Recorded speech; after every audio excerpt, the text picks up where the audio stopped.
Trio is good against the Pango for the roll, but Lol. when you get the shard, you can just purge it off instantly. Yeah, 15 minutes. Yeah. It's good for 15 Yeah. 50 minutes onwards, pointless. Or unless maybe you can bait it out before, but yeah, basically Tree used to be a counter, but not anymore. Okay. The shard is just so good. Yeah, Okay. also, you're actually getting some weird supports here. Well, you mentioned What? you did say it for Talon though is coming out for T1. We're gonna see where it ends up while we're waiting for that Lyrical and GoDz are gonna come in. Oh, it's support Razor. And It it's is support support Razor. Razor. Oh. GoDz. You know what? You know what? Yeah, What What is is this GoDz. lost? draft? I don't know yeah. what's happening. Yeah. You guys can just go ham on saying anything because I don't even know what to say right now. So I got something for y'all. I Yes. was looking at the players' faces during the draft, and it was a lot of jubilation coming from the Talon side. They were looking happy. There were smiles. There were a couple laughs from Q. When I looked at T1, there was just like this sort of shocked, surprised look on a couple of their faces. I don't know if I'm reading too much into it, but this draft looks wild. I don't know what the heck they're gonna do. It's crazy. Yeah, I'm actually very interested as well. I don't know. I'll give you It's the a space, GoDz. 23-7 Yeah, I was Pango. about to say. I What saw that. the I saw hell? that. I was gonna bring it up, but I was gonna let GoDz talk first. It is a 23 Savage Pango. It's Makoto and Morph, but also KP's KP no, on they're remaking. Hood. They're Oh, remaking. okay. They're remaking. Oh, Yeah, I was gonna say okay. what? I was like Oh. KP on Hoodwink. I was so shocked. Let's say if there's a Morphling in the game and 23 Savage isn't playing it, I was you've so done, shocked. you've fucked up. Like, yeah. Exactly. Okay, all right. Okay. It Is is he, gonna be is he remake. willing to play it mid, though? Because I could understand their logic for doing that, though. Because they could put the Morph versus the Quap, and they could put the Pango versus NP. I Do you think they think- could put them wherever they want, honestly. This game's looking pretty rough. I mean, the only thing that T1 has going for them is their laning stage could be good. Outside of that, like, their heroes just don't synergize that well together. How good does the laning stage have to be though for the next stages of the game, like that mid game, to go well for them too? It has to be pretty damn good. Like, it has to like carry them through the mid and late game because, you know, they don't have much team fight to speak of this game. They have Tree Root and a Quapple, and that's pretty much it. And then you have to carry this Boss 5 Razor for the rest of the game. I thought we were gonna add something cheap. No, I'm just like despairing over this Pos 5 Razor. I'm actually so upset. Do you think he'll skill Link at all this game? Maybe. Or he'll give it to the Morph. Why would you first face a Razor if you're just going to end up putting it on support? We don't know it's support because they're remaking. They're Maybe remaking, that was, yeah. It I could don't know. have been. Maybe that's not the actual. They're I trying think to it get was some more only NP. Talon that would. What else could be had the support, ro- though? Yeah, like I think it was only Nature's Talon that had Prophet? the Yeah, I was roll. about to I say guess. Nature's Prophet. It's also Well, garbage. but they had Nature's Prophet as support, I think, right? Already, because it was No, still Cuckoo like had it. Cuckoo Yeah. did. Okay. Yeah, Yeah. if you're Alright, going off that what makes they sense. picked last game. Either way, they're going to have a very not meta support with Yeah. the tree. That's it. Okay. It's insane.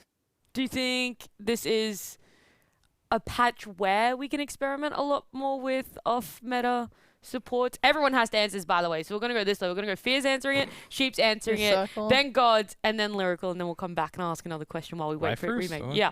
Is I- this the patch to experiment with non-conventional support? I mean, if they haven't already been tested before, Yeah. sure, So but things like NP's potential already been NP, tested. The only one that Slark, could be exciting Razor. is the Slark Mm-hmm. with the shard. Outside of that, the rest have been tried and they're garbage. So. All right. Yeah, I think supports have never had it better ever. Really? They have the cheapest everything. Wards are free. Everything is just cheap. They have neutral items making them strong. Like, you're just living your life up as a support. Why not play a Razor 5? Why not throw Slark on their lane?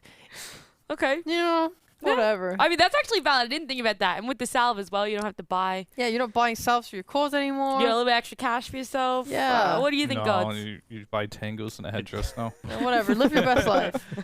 Yeah, I mean, apparently, yeah, supports just don't exist in some games. Lyrical was trying to sell me on the Slark Essence Shift 5 position, so Just maybe punch it's a 'em. thing. Just keep Yeah, it's punching. not Yeah. happening versus Morph. It's too good with the No. stat steal and the Against mana the Brew. burn. I want The brew. Lyrical to convince me. Okay. I'm listening, all ears. All right. Pitch This us. is what you do. You get the orb of venom, you grab yourself some branches, and you just go in there and you punch people. You get that shard coming out eventually. You're there for the save. You can deward things, which means that you're getting gold constantly. Listen, this is the new revolution. It's happening right now. Get on board. Choo-choo.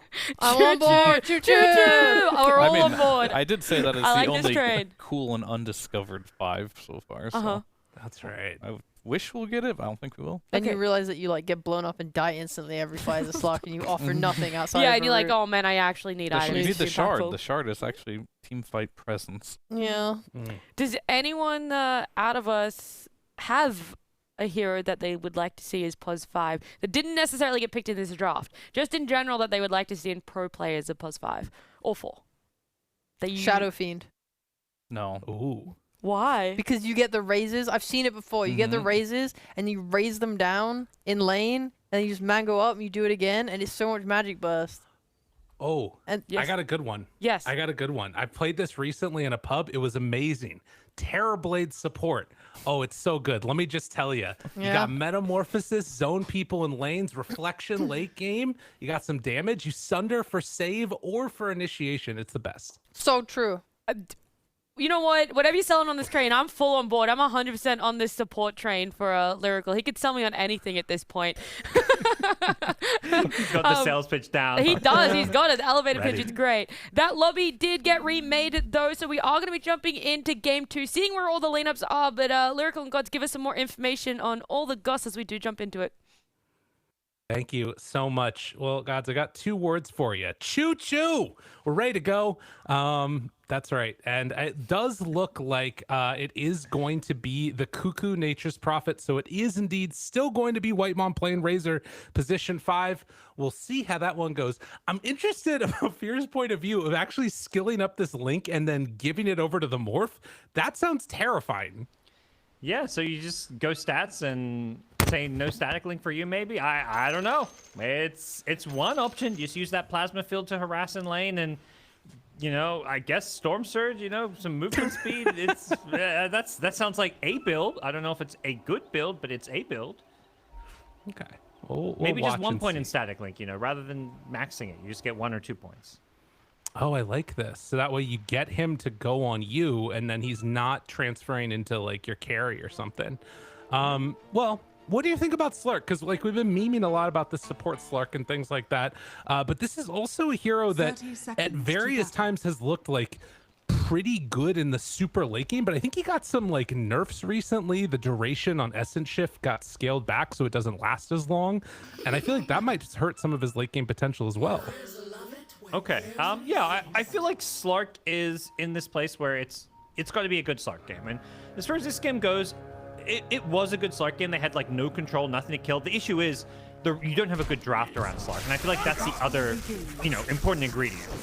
But you know, I'd say if you've got a good draft around the Slark that enables him, plus you know, lots of melee cores, heroes like Morphling, it's great against.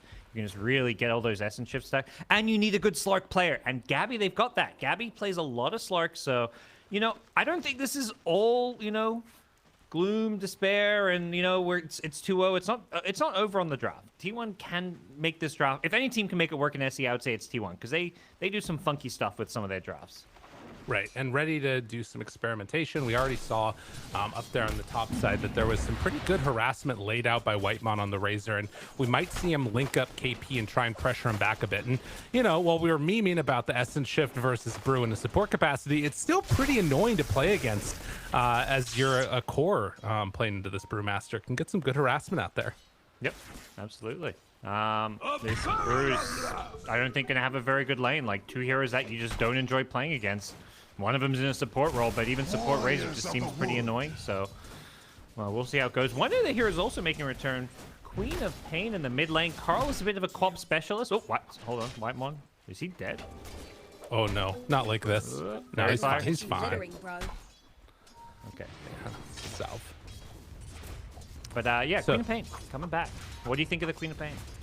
It's interesting. I think that this is definitely a hero that's like gone through a couple of different phases of relevancy. I think one thing that's pretty cool about it still is going to be that shard going against the Brewmaster as a way to like start the initiation, stop him from being able to get the split off potentially. So that's something that I'm looking to see if it's good at all. The problem that I'm also seeing though is that they literally have no stuns on T1. And that's a little concerning against a Morphling. Yeah, it felt like they were like, oh, the enemy has very few to no stuns. Let's pick heroes like Slark and Quap. But unfortunately, yeah, both teams. What happened to Carl? He definitely Shadow Psyched to creep. That was a little unfortunate. I didn't see it. You know, Carl, you're Okay. good. No problem. Everyone else saw it, it sounds like. A little bit, maybe. Okay. Hide. Get some good harassment down bottom there onto the tree, keeping the pressure on. Top lane, KP's being chased through the trees, but he's elusive, and Whitemon, he's getting poked. This Blightstone Hoodwink is almost killed. 310 move speed. He's going One more for chance. it. Dodges back from the plasma field and keeps him away. Wow. No regen, though. I think he has something coming up. It's only tangos. No, is he gonna have to walk back to base? It may just be better, or I don't know if you just want to eat all your tangos here. You're already halfway to base. He's going to suicide. Okay. Interesting. Yeah, so denies himself to the creep there, and that does leave open a window where Gabby is going to have to salve himself back up and then get underway, trying to CS here. He's had a good start to his lane, but now with the Razor out, it's going to be a little bit scary for him here. Yeah. Speaking of starts, this bottom lane for T1 has gone very well. They basically drafted these heroes, I think, in response to the Morphling. The Nature's Prophet plus Treant Protector, like two heroes that just dominate the last hits in the early game of the lanes. Morphling with just a 10 CS here. Just, you know, constant harass, Nature's Grasp, Leech Seed, no points in living armor. And with Treants plus right clicks, like this Morphling's, you know, he's under a lot of pressure. This is not a fun lane. Yeah, no, it's very annoying to deal with. Carl in the mid lane gets brought down very low. Makoto comes back in, does have a swashbuckle available, looks to the angle, but can't quite get him. In fact, Carl just going to blink on top of Makoto afterwards. Playing it very close here. Yeah, when I've looked over at mid lane, it seems like Makoto's slightly been outplaying him so far, just in terms of securing last hits. Like, I'll see Carl miss some last hits on the tower. I'll see Makoto, like, outplay him on some of these range creeps, so... and it's reflected in the CS right now. Carl, for a blink, will go for the rune. Take it away from making sure Makoto doesn't get both. And down bottom, Hyde brought Cuckoo pretty low, too, and now trying to turn onto Savage. You won't be able to get that much more, but yeah, it's playing a very dangerous game over here in the bottom lane as well. Yeah, and you don't want to die as Nature's Prophet, because you can always go for that double TP. TP back to base, TP back to lane. So dying is just giving your enemy gold when you should just be, you know, TPing home. So he's sticking around on low health. He needs to make sure he just doesn't, you know, misplay. Right. And after that early pressure that Makoto's been feeling, he actually gets zoned completely back to base. So Carl is probably going to come close to hitting 6 before he does, but Gabby instead able to take down Q. So that's the first blood being drawn by T1. Very nice. This is, you know, Slark is, much as, you know, he's not a carry C2 often, I think some people forget, he's a pretty strong laner with, like, the right lane. With once you get the couple Essence Shift stacks and you land a pounce, there is a lot of kill threat on this hero. That puts Slark in a pretty good position, considering he, you know, his CS was starting to drop off a little bit with the Razor getting bullied out of lane. Well, again, down bottom, you can see that for now, at least 23 Savage already finishing off that Morbid Mask is going to try and stay here by just pressuring and right-clicking constantly, keeping his HP up. Does need to be careful about those rotations. Carl has level 6 now.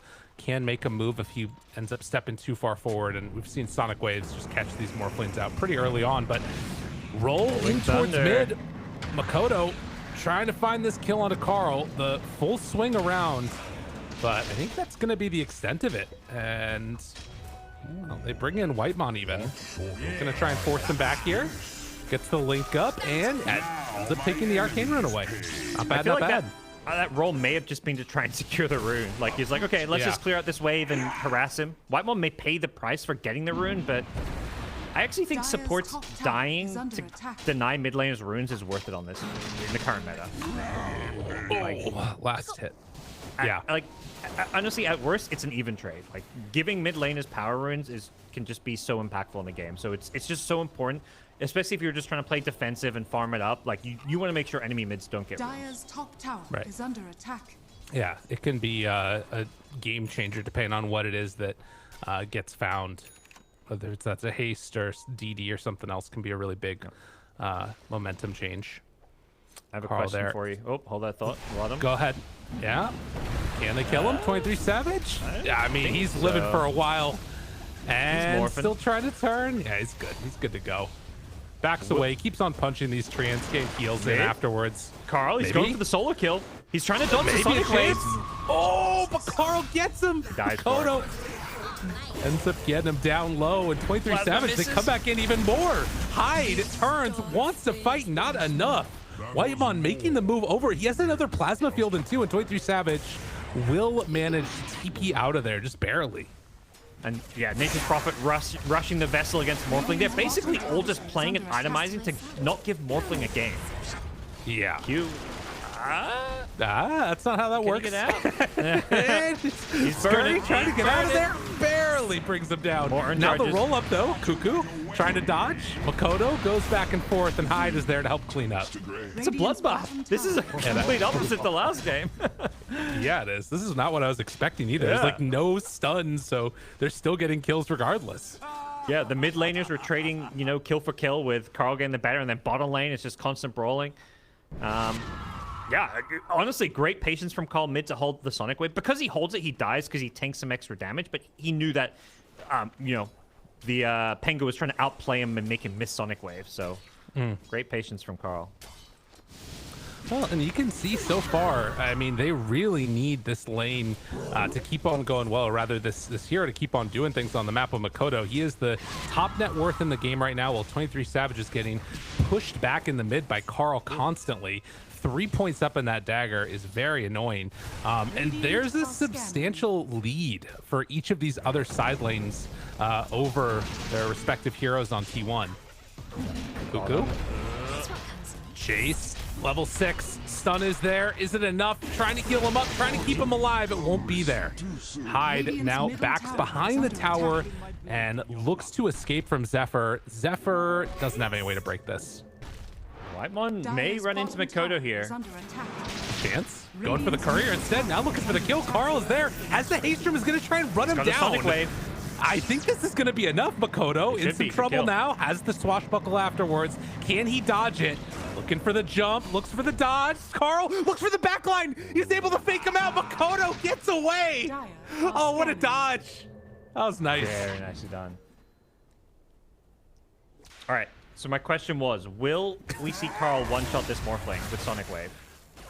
Well, I think it's going to happen right here. It's not a one-shot, I want to see the one, like the full Agi one-shot. Okay. I like that. He's prepping for it. Very, very well timed. Well done, Carl. I want to see the full Agi Sonic Wave from full health to dead. But if it happens, it usually happens early because eventually you get too many stats to get one-shot. But oh yeah. There's a chance. I mean, particularly because they're going to have the vision advantage most of the time. Oh, Carl was not prepped for that. He had blink up and everything, and now jumps on in for the ulti. Not quite going to be able to bring down Whitemon. Dodge with a living armor. Keeping him alive. Has another plasma. And the jump in with the shield crash to finish the job. So 2 go down again. 11 kills in 10 minutes. It has just been absolute mayhem early. it's chaos. These mid laners, they got a bit of an unhealthy obsession with these power runes because Carl should not be dying like that. But, sometimes you just force these runes too much because of how high impact they can be. Perhaps the real winner of this laning stage, though, with all the chaos going on, has been this Slark, though. He's kind of gone at least somewhat quietly ignored in the top lane. And Morphling has been pressured immensely. First in bottom lane, then in the mid lane. Gets picked off, and now he's forced into the jungle. They've already got at least one aggressive ward in the main jungle, so it could be a hard game for 23 Savage to catch up. Whereas Gabby, he's got max Dark Pack. If he does go jungle, he can farm pretty well. I don't really feel like there's a whole lot of pressure on him. Right. Yeah, KP is trying to mess with him here and just keep him from farming freely. But in the meantime, that means they're not keeping defense over mid. Cuckoo spawns some trees. There's still the catapult on the tower. Zephyr might pay the price for this. Yes. He ends up getting away. That's wild. Ooh. I can't believe he didn't even go home. He went to bottom. The hell? He's like, all right, I'm going to go come down here and throw some nature's grass from the trees. Maybe even find Q if they're not careful. 5 pause Razor pushing the off lane? Let's go. White one's loving life. They were not anticipating this. The overgrowth afterwards, they get the kill on a Q. What kind of play is that? It makes no sense. No wonder Talon didn't expect it. This 1 health treant TP's bottom and solo overgrowth's a hoodwink. That's awesome. That's such a cool play. All right, yeah, it's working. T1 still has some magic up their sleeve. I feel like March had a talking to it. This team was like, guys, that game 1, like we were just passively sitting back. Like, let's play T1 Dota. Like, they had 10 kills in like a 40-minute game. Like, that's not T1 Dota. And this time around, they're coming out, guns blazing. Like, yeah, their draft is a bit wonky and they don't have stuns. And, you know, there's a lot of question marks about how it's going to pan out. But they're playing a different brand of Dota. Oh, and the bushwhack comes on through. Just enough for the finish. Nicely played there. He tried to do a little bit of a cute play with the illusion rune, but ended up getting caught nonetheless. Yep. Oh, Carl. So where they go from here? This Pango has been owning top of the net worth, making a lot of plays and having a huge impact on this game so far. Right, and has Diffusal Blade done now. They are also getting towards one on Slark, but it definitely feels like he's going to want to keep farming up, get his items online. I mean, I'm not sure. What do you think the timings are going to look like for both of these teams when they actually try and go all in? Although, I have to hold that thought. Oh, Gabby. He's down low. Dyer's top You know, tower is under attack. I've never seen a draft like T1, so it's hard to say. Trying to read what's going on here. Oh, yeah. Cuckoo's getting picked up. Down. Makoto, though, he's taking a ton of damage from Whitemon. Dude, this support Razor is doing a ton. And now Gabby trying to chase Q. Does he have another overgrowth? Finds him a second time with the Tumbler's Toy. And a second round. Carl with the double kill. They pop the... just to stay alive. Split, and they just need to get out of there. Yeah, I think KP caught in the overgrowth. Didn't feel... he would have been chased down if he doesn't split there, so... fair enough that he uses, I guess, to save his life, but...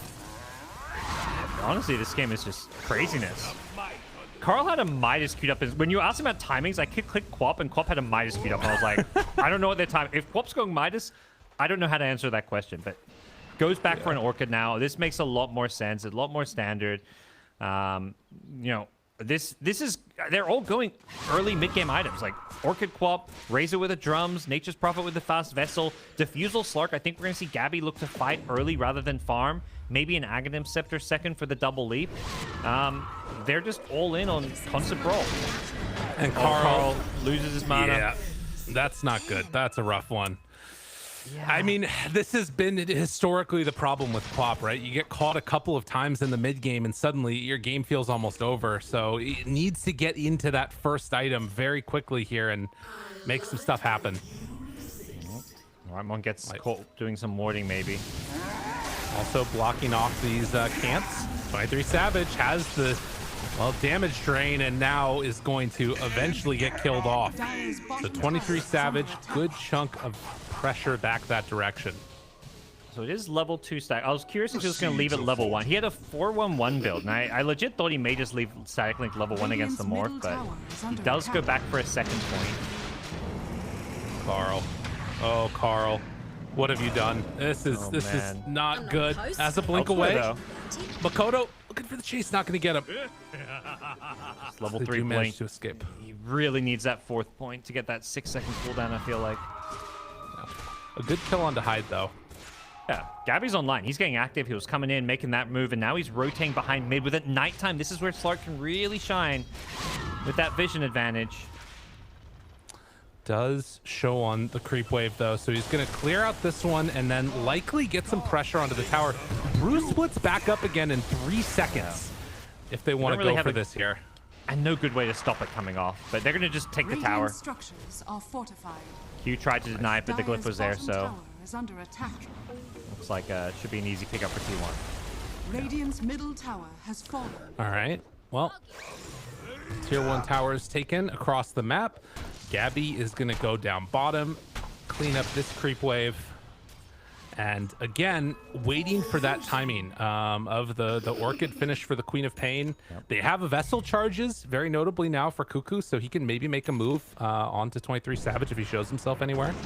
Yeah, and Savage, like, he desperately needs Manta. He's probably going to need a BKB eventually, but that Manta's pretty far away. Bottom lane, they found Makoto.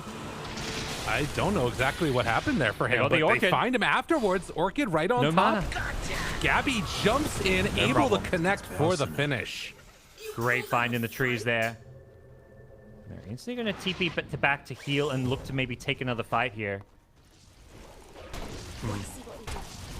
What the plan is. I mean, T1 just want to keep playing this very scrappy dude. I don't think they want big 5-on-5 fights. They want to play like split push and pick off.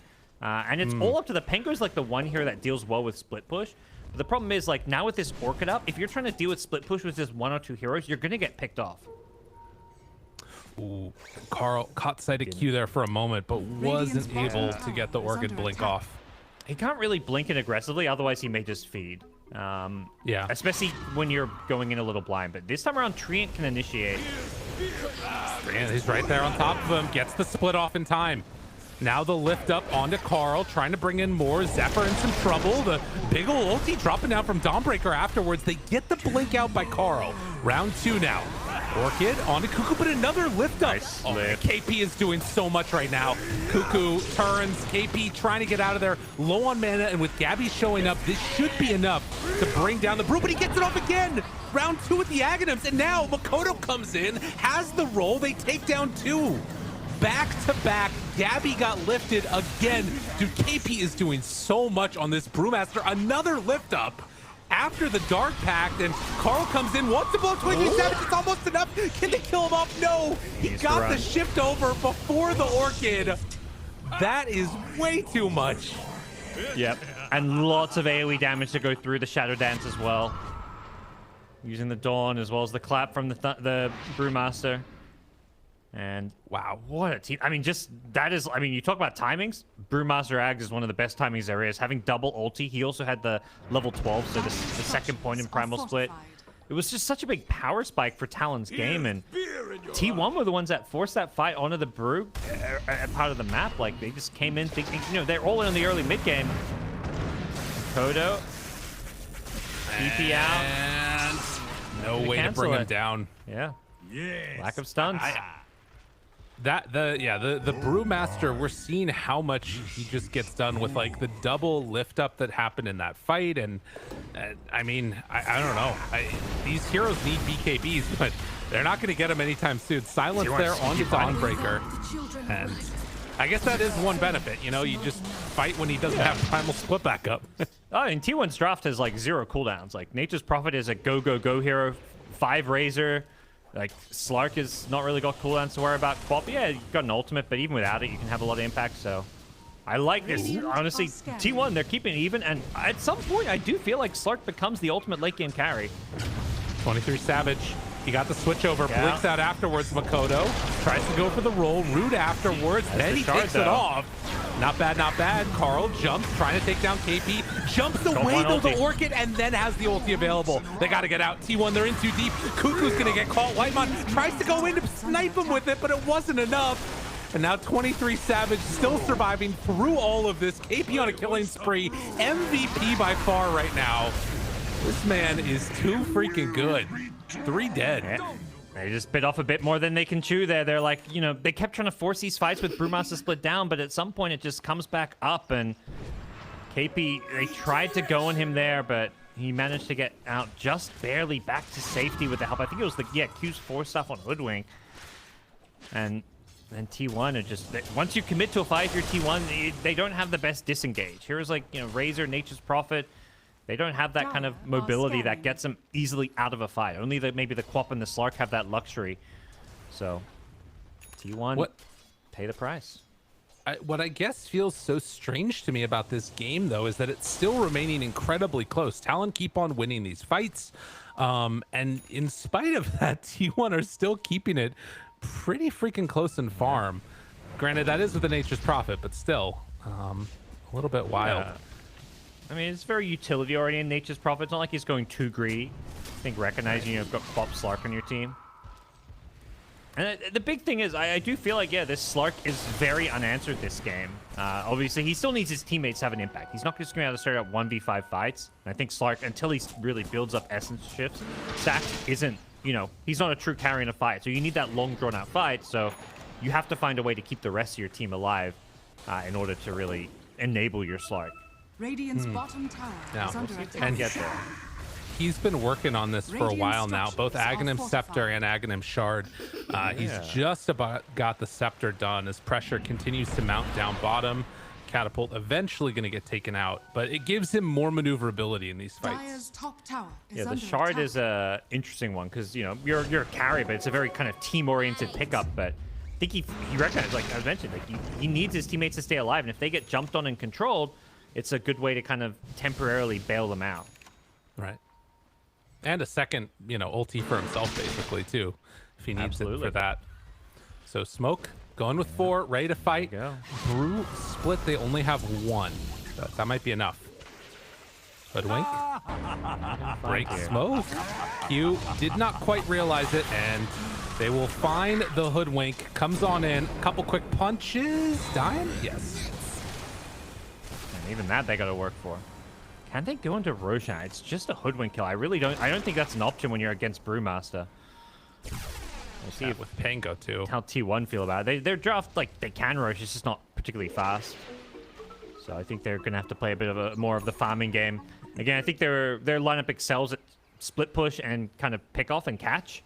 Even without the stuns, like a hero like Slark and Queen of Pain with Orchid, like, that's just where they're going to be at their best. 5v5 team fight into Pango plus Brew. That's where things go south. Even with BKBs, like they're going for these BKBs and that'll help them in a team fight, but I don't think it's like it solves all the problems. Someone's still going to get cycloned in the air. You know, they have answers for the tree and overgrowth on the Radiant side. Pengo with the Aghanim Shard, so plus a Lotus Orb as well. So just doesn't feel like team fight is going to be something where T1 can come out on top. Dire's middle tower is under And attack. they also can find these pickoffs at times if Zephyr's not careful. Ring around the rosy a few more times, but Right. won't quite bring him down. Although with KP now, maybe.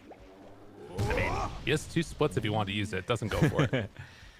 Yeah, they're going to see KP with this locked Aeon disc and know that he is just not a target you can ever go in a fight. He's going to get those splits off. It is unavoidable. Yeah, it's got to be saved for last, if at all. And they do finish a couple of other big items here. Quap has the BKB completed. Not quite there yet for the NP, but Gabby runs on in right at the start. He's got to Thinking ignore about KP. going on a couple. They have the link onto KP. Gabby in trouble. Forced to pop the ultimate and then jump away. You can't fight now. Slark used everything. His ultimate and double leap. They need to disengage. Radiant's middle tower is Yeah, under that is not something that they do well. As you've mentioned before, Carl, first instance of the BKB going to be popped. Can't get anything for it. KP's looking for another Radiant's Cyclone. bottom tower is Has under that wind attack. panned in, but it looks like they're just going to prioritize Roshan instead. He gets the Cyclone off, but they're in Roshan.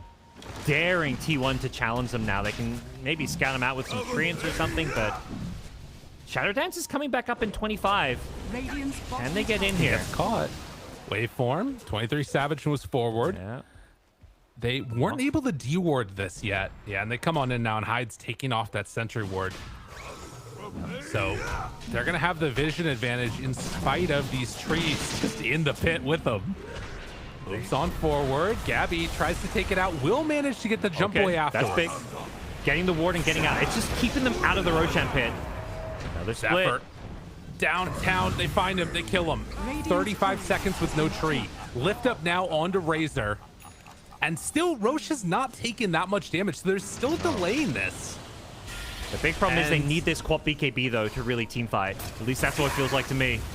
Although KP doesn't have his ulti anymore, can they take advantage of that possibly? Yeah. Whitemon, chased, disarm, tries to walk in, looking for more. He's down super low, does eventually die, but that might be enough, having baited out both ultis. It's 40 seconds without split. Just Radiant's bottom very good tower job is stalling under out the attack. fight. Unfortunately, like, even though they stopped Talon getting Roshan, like, to stall out the fight, you know, it comes at a cost. Like, they're Right. giving up a Razor kill. They're using some of these cooldowns, but they do buy time and get them out of the Roshan pit, and prevent, Morphling with an Aegis at this stage of the game and the Skadi almost complete. That could spell their demise, so. Wow, that is a good point. Yeah, 23 Savage is very farmed. Oh my god. Yeah, he Although- is caught up. They all kind of are relatively even. And we're going to be getting towards that shard next for Slark. We'll see how this one goes. Still, a lot comes down to how these fights work out and how the initiations start. Yeah, KP has one ultimate back up, so Talon's more than happy to take a fight once again around this mid lane, I gotta imagine. We'll see if T1 can get that kind of execution jump they're hoping for. They're smoked up, trying to catch on the backlines here. Gabby's gonna be leading the way. He's the catch. It's not just the carry. He's the one who has to start things off. This is a good wraparound. If they can find Makoto right at the start, this would be huge. They see him. Or possibly Q. Not a bad one to get either. Jumps on him right at the start. Big jump. Force Staff won't save. Looking for round 2 now. KP has the split if they need it. They're not going on him, though. No, you've got to always ignore KP. I mean, you can poke at him, but you cannot commit too many spells. They do find Carl. Has Blink back up in a second. Pops that BKB. Regen rune ready to go. Makoto has already used roll now. Jumps. Looking Force for the more. Aeon Disc, maybe? KP backs away, tries to get out of here, has the evasion coming in from that drunken brawler. And disarm, round 2, looking for the finish. KP still hanging on to that Bruce split. Sonic Wave just barely off the mark, Carl. That was the moment. That's what they needed. That was the moment. Oh, honest, like, I love how T1 played that fight. Just the final, that final missing piece of the team fight. The poke and prod and the killing blow from Carl just slightly off the mark. It was honestly so good the way they approached the Brewmaster with the Aeon Disc, knowing you can never overcommit on this Brewmaster. And he finally pops it now. Although they're all stuck in the Sprout. Cabby gonna jump away. Can they catch Cuckoo, though? This would be big for him. Split. He has BKB afterwards. Whitemon still hanging out in the area. BKB, TP out. Does he get brought down? Oh, God, that was close. Zephyr still playing around the ward here. He just got de-warded, and he's putting another ward, but Gabby's there to help bail him out. Yeah, they drop it down. Now they have full vision up on this high ground. Yeah. Zephyr tries to TP away, but the bushwhack's there. So they will take down the tree. Just constant brawls going back and forth in this game. They have another split from KP. Finally, Scotty completed on Morph. And with 21-14, there's still less than 1,000 gold separating these two teams. This game is honestly wild. Like, it has such like a pub game feel to it in like a really good, fun way. Like, both teams are playing their drafts like a pub game because that's what they, that's what their drafts do best, particularly T1. It's like, it's super scrappy. It's not like this coordinated team fight because they have no team fight. They have no stuns. So they have to play in this very specific way in order to basically beat a draft with good team fight. And they're doing it for the most part. Unfortunately, they're going to be tested once again. Into the Roshan pit they go on the Talon side. Treant will scout it out, so T1's going to know this and have a bit of time to react. But Cuckoo's already TP'd away. No TP for now, but... Here. The rest are moving in. Gabby's there, ready to poke and prod. This is, in a lot of ways, a great answer for we've seen these commitment of teamfight spells. If Sonic they Wave's can back bait up. out a split, if they can bait out a roll, it's all looking good. They know there's no vision over there. Trying to roll in. Are they going to come and contest this, or are they just giving it up? It looks like they're going to give it for free. Yeah. Makoto rolls, gets out. I think they just didn't feel like they had the positioning for it or the vision. All their wards kept getting, de-warded a bit, although they did manage to get some even more. Like, they still have 2 wards up somehow. Like, I was watching Zephyr behind enemy lines. Like, he double warded the cliff, thinking he was being, like, cute. With, it just got de-warded. Oh, I'll put it there again. They won't look, but... Right. Somehow gets an even deeper ward down that goes undetected, so... Such an important game for vision. And even with an Aegis, it does feel like Talon is just... It's just so annoying to play against this T1 draft. You try and 5-man force a team fight or go for a lane, and it's nature's prophet. The hero will rat you on one side, Slark will poke at you and get in, get out. It's just frustrating to play against these kind of heroes. Well, and the other thing now is like you all of that pressure around the top side of the map meant that tier 2 bottom went away. Gabby will find KP here, but the force staff and then jump away from KP with that quick movement speed means they can't shut him down. Gabby also takes the 75 Shadow Dance attack speed talent on 20, Dire structures are which is fortified. pretty interesting there. But with a good amount of evasion, he might need to get into an MKB at some point. Gotta, give your team some attack speed. Help them carry with the shard. Oh, I assume there it you works go. in your teammates. I've never seen that, so. that's an Dire's interesting top point. tower is Yeah, under attack. Makes sense. I like it. But I don't think that's why he's getting it. None of his teammates benefit that much from the attack speed. Whitemon. Yeah, he's gonna get caught here, and no way out once they just drop the split right onto him. Although they do have a Gabby DD. Is he gonna try and get a little fresh here with them? They found him. Radiant's KP middle already has tower other is ideas. under He's hunting attack. down Zephyr's tree, and he get him in the trees. I mean, they could go Doesn't for a look like Rolling it. Thunder. It's just very, like, it's hit or Radiant miss are whether you scanning. catch someone, and for a tree, I don't think it's worth Radiant's middle throwing tower a is cooldown under like that. attack. Right. Zephyr might drop one of these sentries up here on this high ground now, but he is underneath a ward. And no Gabby nearby to reveal that there is an obs right on top of him. It's not even my birthday. Honestly, hats Like off to it's a 23 Savage. This man has farmed his way back into this game. He had such a rough start. He got pressure. I mean, he got counterpicked very heavily. Like, as soon as that Morphling came out, they're like, okay, Razor support, and we're picking all these Morphling counters. But he has farmed up a Storm, top net worth, and he's got a game now. And no matter how many times they try and nerf it, 23 Savage finds a way to buy an Aghanim Scepter on Morphling. Yes. It is a new strange form of ulti, where you're Yeah. stealing away from the target that you're morphing into. So some interesting things to watch for there. Since I think it's probably mostly going to be taking the Agi from Slark, is who yeah. he wants to switch into. I'm guessing you can't Dark Pack that off. Right. It seems like something you can't Dark Pack off. Radiant's I mean, bottom I tower guess the is one under thing is that attack. he has been switching into Dire's Quap a middle decent tower is amount, under so attack. being able to steal Spell Amp isn't terrible either, because then she's going to be dealing like 20% less damage, which is Yeah, kind of I- interesting. Yeah, either one seems pretty good. I mean, Slark is so reliant on attack speed to build Essence Shift, but Quap is all about that spell damage, so Maybe my finger either got way, touched. like, I think Dire's you're middle pretty tower happy if is you're under 23 attack. Savage. Well, we'll watch and see who he does switch over into, but Gabby gets found for a moment, has to do the double jump to get out of there. He's cutting waves, does not want to give up free pressure onto that are tier scanning. 2 tower mid lane, as Aegis, only a minute left on it.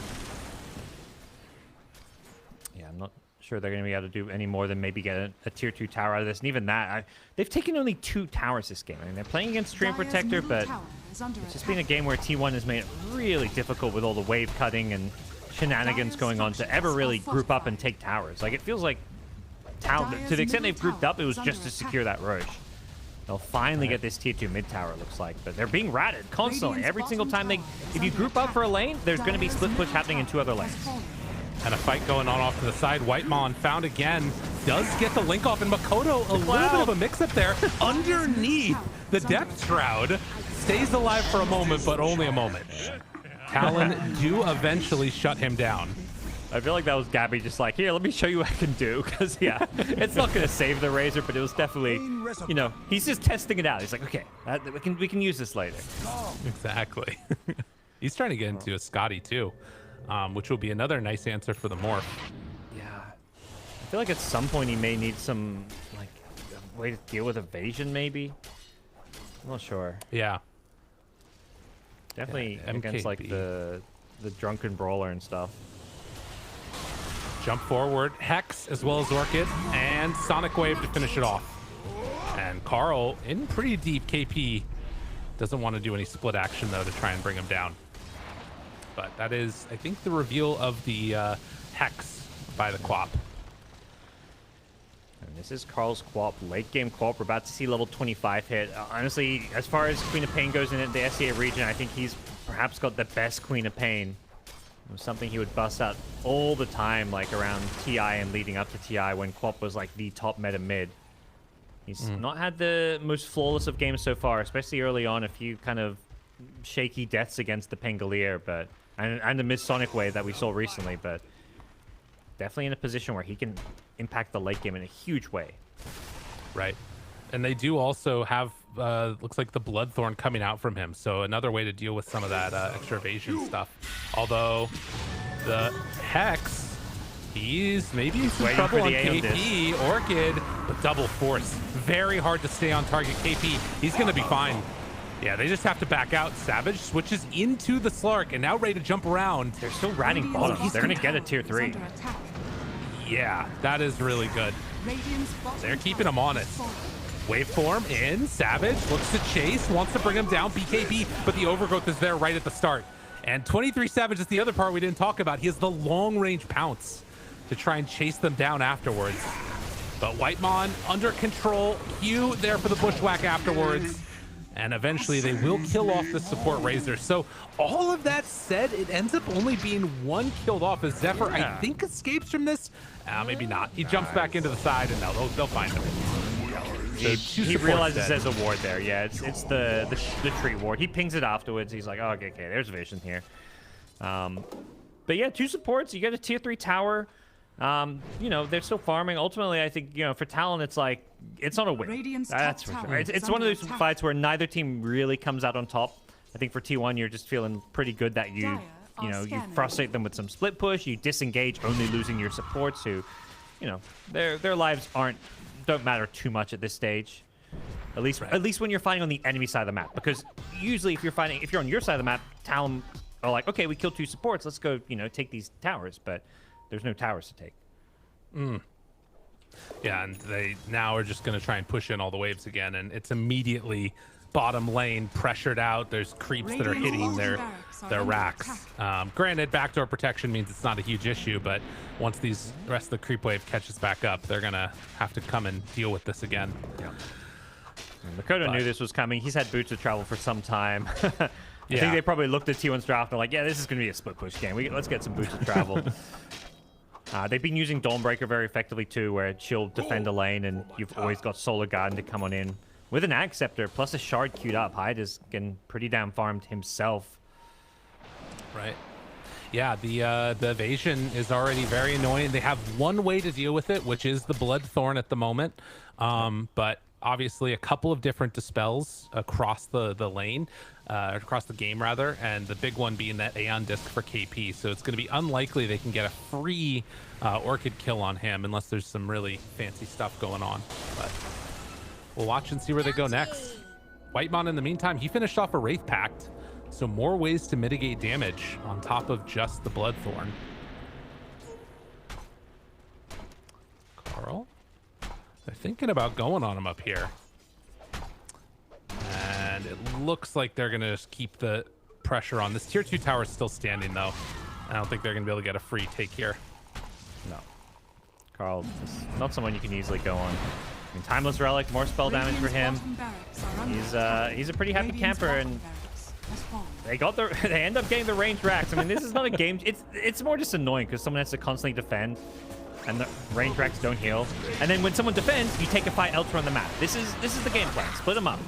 Savage has caught Gabby. Ooh. But he gets the depth shot out. Okay. And that keeps him alive for now. And he still has Shadow Dance, so making good use of the double ulti in a sense. KP walks in. They leave a Penta sword on the ground. Gonna pick that up eventually, I think.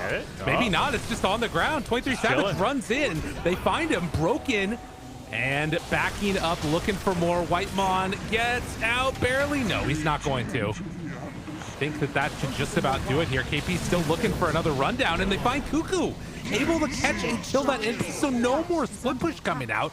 And with the lift onto Gabby, I don't think they can kill him, but well, maybe they can actually. Leashed up, gets the ulti off, trying to get out of there. Does have the double leap, but they're blocking his way. He doesn't have a way out. Oh, good jump in front of the Slark. And now there's no split push happening. They're going to take some buildings here. Yep. Dawnbreaker manages to get out as well. Jumps to the other side of the map.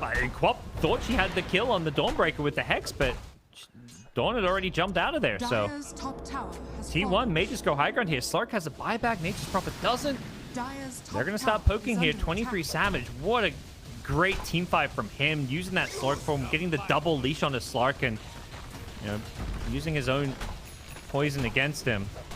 Then here, take a taste of Dire's this, top and tower has fallen. they're going for this Rax here. Slark does not want to buy back. I mean, he may. We'll see if he has to, because this is dire time for T1. Yeah, I mean, oh my god, they forced snap him in. Whitebot, where are you going? Oh no, a good catch for the kill. And with Razor going down, and now a lift up onto Tree too. Dire's top I mean, that's a full set of racks down. Damn. Just too good. I believe it was KPO. That seems like the kind of play he would make. Just a very kind of cerebral player. Very smart guy, and finds the initiation of sorts, and then they're going to disengage, say, take the racks, go for Roshan, and just play this very objective-oriented style of Dota.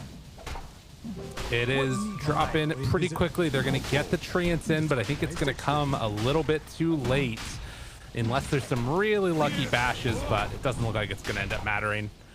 So split push game from T1, but Talon, after a really good looking game number 1, have taken the lead in this scrappy game 2, on the verge of 2-0ing T1 and putting their sights on going to a major.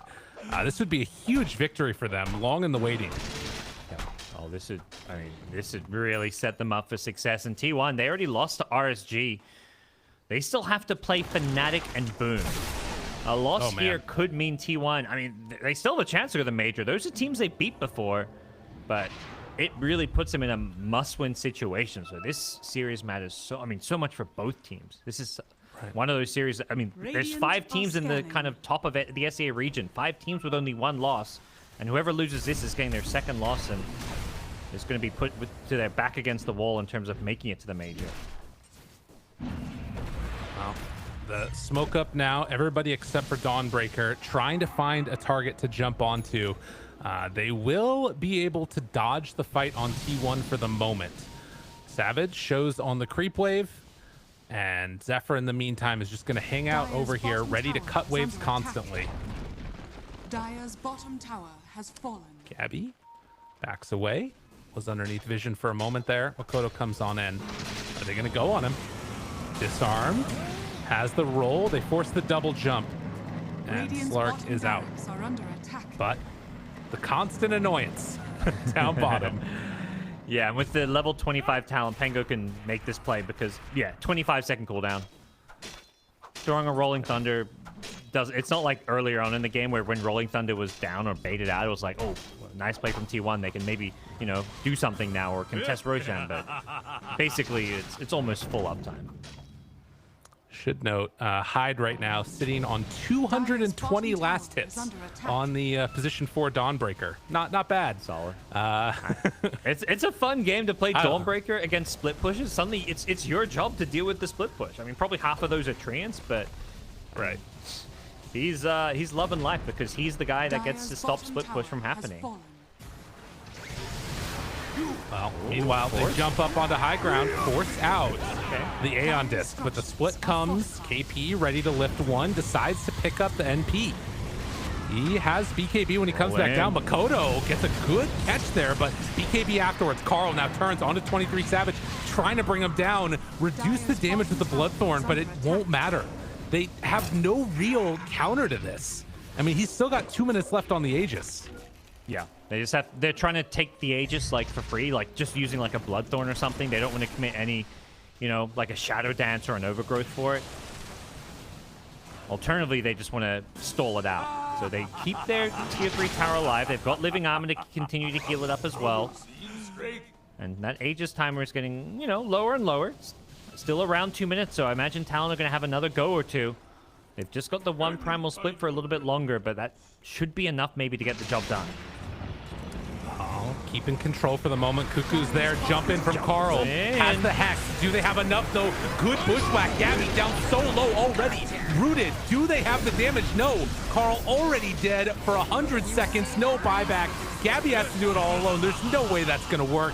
They jump forward for Whitebond. He too will fall. Kuko gets bashed immediately upon trying to TP out of there and doesn't manage to escape with the second TP. They all got to buy back, but eyes on the prize. Talon, they know victory is in their sights. Can they finish this one off though? Proc to Aeon Disc on Makoto. They need everything here. Going for the throne. They've got to move out and defend. Gabby comes in from behind, trying to find Q. He just wants to kill his old teammate. It's not quite working for him, though. The second jump away from Makoto, still keeping control. KP Aeon Disc. It procs again. Whitemon trying to survive through this, but they don't have enough damage. They do not have nearly enough damage, and with that, Talon gonna set their sights on the Ancient, finish this game off a clean 2-0. And I think we got a little bit of revenge here from a team coming from Div 2. T1 giving KP some tips. You know, they gotta feel not too salty about this one. You know, I think as much as there's a lot of drama between, you know, some of the players and some of the kicks around, there's still a lot of, you know, good spirits going on. And, you know, these teams, a lot of these players, good friends, but for Talon, this has got to feel so good. We saw it there on the camera. These guys have been waiting for this match. Every single time we talked to them in an interview, when they were at the end of Tour 2, when they were like, you know, I think winning one of their series that were 5-0 or, you know, guaranteed to go to Division 1, they were like, yeah, we are looking forward to playing T1. Start of this tour, yeah, we're looking forward to playing T1. They've been waiting for this series. It's been marked on their calendar, and boy, did they show up and deliver. This is just great stuff. It's really impressive. And I think that, you know, it shows that you can still find success coming from that Division 2. They're sort of, we're reformatting the teams multiple times, and they've got a legit shot. You know, this is a team that you show up potentially on a big stage like a major. If things break right, you get a little bit of luck coming your way, it could turn around the year completely from what would have been like looking pretty bad. As far as T1 is concerned, this has got to be a little bit concerning. As you mentioned, still have to play against Fnatic, still have to play against Boom. They've beaten both of those teams, but it's a tall order coming towards the end of the season.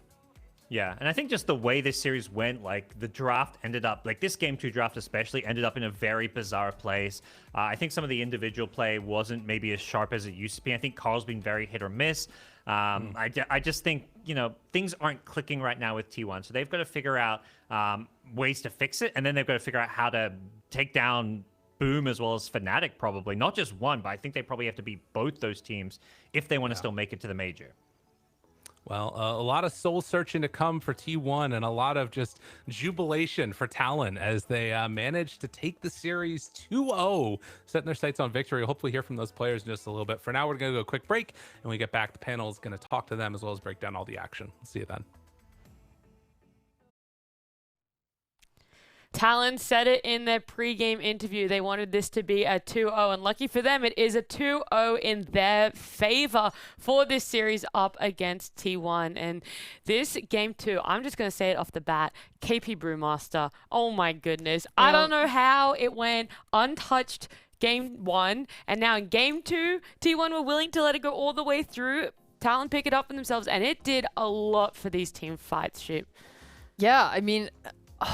The top fight obviously was the biggest one to look at. It was insane. He got his Ags like at that moment that fight broke out, and they're just like, Slot gets like, he goes in, he doesn't realize he has the Ags, he jumps on the brew, he like goes in, overcommits, and then the next brew ult comes out, and then they just like lift him into the air, deal with the rest of his team, and then come back and kill him. And like, this is a massive turning point in the game for Talon's favor, because they get to wipe, like, everyone from the game got involved in that fight. No one was off farming. It was a big ol' scuffle that went really well in Talon's favor. Definitely. The other thing that stands out is this Razor and Pos 5, and I know everyone wants to jump straight to it and talk about it, but the thing that kind of got us to the Razor Pos 5 fear that you were saying you enjoyed was the Pengo pick coming out. Yeah, I mean, for T1, they decided to put Razor Pos 5 so they could use Quap as their last pick to counter the Pango mid, and the Pango ended up winning mid anyway. So, you know, for Talon, that was like their savior for this game, because the Morph did not do well in his lane. He got dumpstered. KP didn't do great in his lane either. So like the fact that Pango won mid in a matchup where he should have lost, and then not only was it that, he made space all across the map, got tons of kills on the NP afterwards. For me, he was like really the MVP of the early game. Okay. Well, you say T1 did, decently in these lanes. Do you feel that they could have transitioned it better out of it, or their lineup just didn't really enable for that? I mean, to go back to the Razor, I guess, like he did well in the laning stage, and I was mentioning like they have all these like single target heroes. They have Razor, they had Slark, Quap, NP. Like all these heroes kind of do similar things, and none of them have team fight. So what ended up happening was after the laning stage, if they died once or twice, it really felt like T1 had a very difficult time finding any sort of team fight just based on heroes alone. Yeah. I do want to ask some questions about the Razor, but I'm going to wait until the stats do pop up on screen. So Oh no. I actually have a stat for you. wait until the No, Razor comes. Okay. I got the stat. Lyrical, he added us, and he let us know that in that game, the Razor's plasma field did 13,000 damage to the enemy heroes. Gavi's Slark, in total, did 12,900 damage.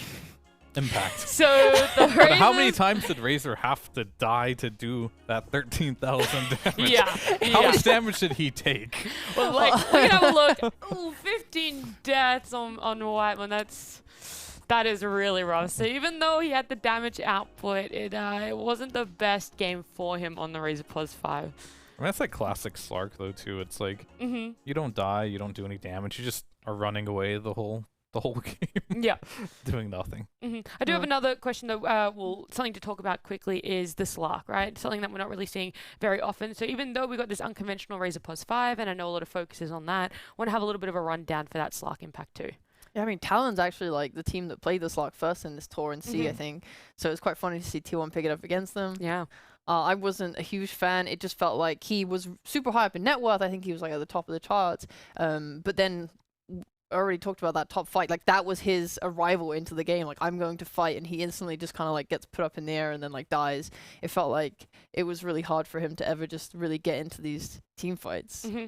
Well, this series has been much awaited between T1 and Talon, what some people might refer to as a bit of a revenge matchup. And so for our winners interview, we have none other than 23 Savage joining us. 23 Savage, how are you feeling? You win this series up against your old team T1.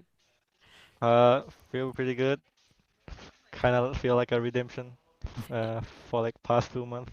Yeah. And they play really well, but we play better, so it's a good series. Yeah, you guys definitely showed up today. What was the preparation for not only you personally, but the team as well coming into this series? We kind of know what they're gonna pick because I've been their teammates for like 1 year, and I know how they play, what they think. So I just input a lot of my personal experience. Yeah, it clearly helped you guys a lot. You say that you knew what they were going to pick. Were you surprised at all by the Razor +5 then, or that was something you knew could happen? I knew it since they pick NP, it's gonna be Razor 5. Okay. Wow. Yeah, so I have a question about the Morphling. You haven't got to pick it a lot this patch. So what was the reason for being so confident to pick it early phase, knowing that they might be able to flex? I'm just good at the hero. I just How come you don't pick it more then? Cause maybe it's a good against Razor.